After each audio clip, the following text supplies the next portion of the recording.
ಜಗತ್ತಿನಾದ್ಯಂತ ಯುದ್ಧದ ಕಾರ್ಮೋಡ ಕವಿದಿರುವ ಬೆನ್ನಲ್ಲೇ ಪ್ರಧಾನಿ ಮೋದಿ ಒಂದು ಮಹತ್ವದ ಕರೆ ನೀಡಿದ್ದಾರೆ. ಅಷ್ಟಕ್ಕೂ ಈ ಹೇಳಿಕೆಯ ಹಿಂದಿನ ಅಸಲಿಗುಟ್ಟೇನು?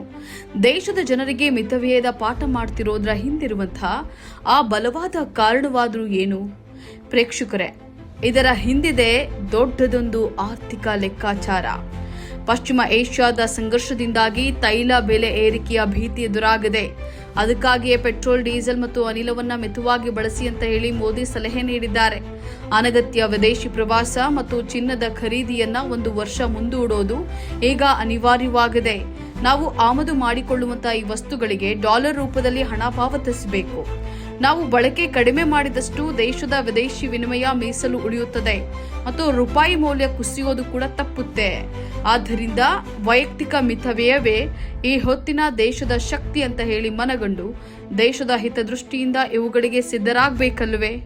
ನಿಮ್ಮ ಅಭಿಪ್ರಾಯ ಏನೆಂದು ಕಾಮೆಂಟ್ ಮಾಡಿ ತಿಳಿಸಿ. ಇನ್ನಷ್ಟು ವಿಡಿಯೋಗಳನ್ನ ನೋಡಲು ನಮ್ಮ ಚಾನೆಲ್ ಅನ್ನ ಸಬ್ಸ್ಕ್ರೈಬ್ ಮಾಡಿ, ಬೆಲ್ ಐಕಾನ್ ಕ್ಲಿಕ್ ಮಾಡಿ.